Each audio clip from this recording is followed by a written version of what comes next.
మిత్రులకు శ్రేయోభిలాషులకు అందరికీ కూడా నమస్కారాలు. నిన్న రాష్ట్ర వ్యాప్తంగా పేరెంట్స్ డే చాలా ఘనంగా జరుపుకున్నారు. అందులో మన రాష్ట్ర ముఖ్యమంత్రి చంద్రబాబు నాయుడు గారు తన కుమారులు అక్కడ పాల్గొనున్నారు. వారికి ధన్యవాదాలు తెలియజేసుకుంటున్నాం. వారు చక్కగా ప్రకృతి సంపదను రానున్న భవిష్యత్తులో మనం ఎలా ఉండాలి, ఏం చేయాలని చెప్పేసి చక్కనైనటువంటి సలహాలు, సూచనలు, బోధనలు చేశారు. చాలా సంతోషం. వారికి మరొకసారి ధన్యవాదాలు తెలియజేసుకుంటూ ఉన్నాం. మరి ముఖ్యంగా 100% పిల్లలు జాయినింగ్ ఉండాలి. మరి స్కూలులో ఇంకా ఖాళీలు లేవని చెప్పేటట్లు స్కూళ్ళు నింపాలని చెప్పేసి తమరు చెప్పడం చాలా విడ్డూరంగా ఉంది సార్. కారణం ఏంటంటే మీరు ఇప్పటికే విద్యా వైద్యాన్ని ప్రైవేటు పరం చేశారు. మరి ప్రైవేటు పరంలో ఉన్నటువంటి విద్య అందరు పిల్లలు కూడాను మరి కార్పొరేట్ స్కూల్లోనే చదవాలనేటువంటి కోరికతో, మోజుతో వారు ఆ స్కూల్లో చదువుతున్నారు తప్ప ప్రభుత్వ బడులకు రావడానికి కనీసం ఆ పాఠశాలలో చెప్పినటువంటి ఏదైతే టీచర్స్ ఉన్నారో వాళ్ళ పిల్లలే అక్కడ చదవరు.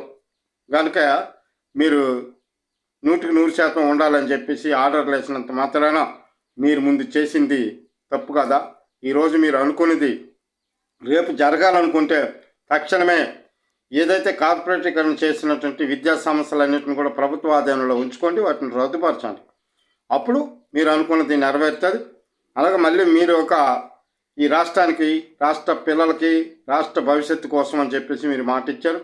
మీ బిడ్డల భవిష్యత్తు మాదని. నిజమే, మా బిడ్డల భవిష్యత్తు మీది, అలాగే మీ బిడ్డల భవిష్యత్తు కూడా మా అందరిది. కారణం ఏంటంటే మీరు అంతకుముందే చెప్పారు, మీరు పిల్లలు కనండి, బాగా కనండి, ఎక్కువ మందిని కనండి, నేనున్నాను పెంచుతాను, నేనున్నాను పోషిస్తానని చెప్పేసి చాలా గొప్పగా చెప్పారు.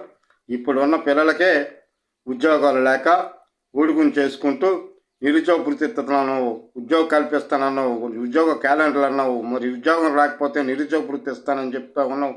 ఇన్ని చెప్పినటువంటి పెద్ద మనిషివి ఈరోజేమో బిడ్డలు కానండి అని ఒక పక్క అంటావు, మరొక వైపు ఏమో మీ బిడ్డల భవిష్యత్తు మాదే అని చెప్తూ ఉంటావు. ఎందుకు ఈ కళ్ళబొల్లు కబుర్లు, కళ్ళబొల్లు మాటలు? మేము బిడ్డల కంటే భవిష్యత్తులో మీ బిడ్డలకు భవిష్యత్తు ఉంటుంది తప్ప మీ బిడ్డల అధికారంలో కట్టపెట్టడానికి మేము బిడ్డలు కనవలసిన బాధ్యత మా మీద నెట్టి మా బిడ్డల భవిష్యత్తు కనీసం ఇప్పుడు ఏం చూసావు?